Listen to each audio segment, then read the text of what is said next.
ഒരിക്കലൊരു എലി ഡയമണ്ട് വിഴുങ്ങി. ഇത് കണ്ട വീട്ടമ്മ എലിയെ കൊന്ന് ഡയമണ്ട് പുറത്തെടുക്കാനായിട്ട് ഒരാളെ ഏർപ്പാടാക്കി. എലി ഓടിപ്പോയ വഴിയെ ചെന്ന് നോക്കിയപ്പോൾ ഒരു എലിയല്ല, ഒരു മുറി മുഴുവൻ എലികളാണ് അവർ കണ്ടത്. അവിടെ 100ഓളം എലികളുണ്ടായിരുന്നു. കുറച്ചു നേരം അവയെല്ലാം നോക്കി നിന്ന ശേഷം എലിയെ പിടിക്കാൻ വന്നയാൾ അതിൽ നിന്നൊരു എലിയെ കയ്യിലെടുത്തു. ശേഷം അതിനെ കൊന്ന് അതിൻ്റെ വയറ്റിൽ നിന്നും ഡയമണ്ട് എടുത്ത് വീട്ടുടമയ്ക്ക് കൊടുത്തു. അപ്പം വീട്ടുടമ അയാളോട് ചോദിച്ചു, ഇത്രയും എലികളിൽ നിന്ന് എങ്ങനെയാണ് ആ എലിയെ തന്നെ താങ്കൾ കൃത്യമായിട്ട് പിടിച്ചത്, അല്ലെങ്കിൽ അത് കണ്ടെത്തിയത്? അപ്പോൾ അയാൾ വീട്ടുടമയോട് മറുപടി പറഞ്ഞു, ഞാൻ ഇവിടെ വന്ന സമയത്ത് 100ൽ കൂടുതൽ എലികളുണ്ടായിരുന്നു. പക്ഷേ അതിൽ ഒരു എലി മാത്രം അവരിൽ നിന്ന് അല്പം മാറിയാണ് ഇരുന്നത്.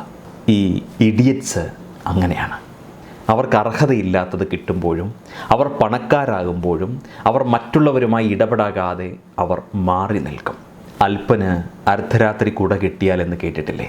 അതുപോലെയാണ് ചിലർക്ക് അപ്രതീക്ഷിതമായി സമ്പാദ്യം വന്നു കയറുമ്പോൾ അവർ മറ്റുള്ളവരിൽ നിന്ന് അകന്നു നിൽക്കാൻ ശ്രമിക്കും.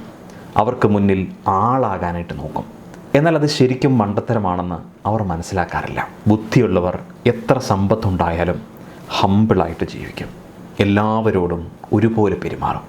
നിങ്ങൾ ബുദ്ധിമാനാണോ മണ്ടനാണോ എന്ന് നിങ്ങളുടെ പ്രവൃത്തികൾ പറയും. അതുകൊണ്ട് നിങ്ങളുടെ പ്രവൃത്തികളിൽ നിങ്ങൾ സൂക്ഷിച്ച് പ്രവർത്തിച്ചാട്ടെ. Have a great day. Thank you. By.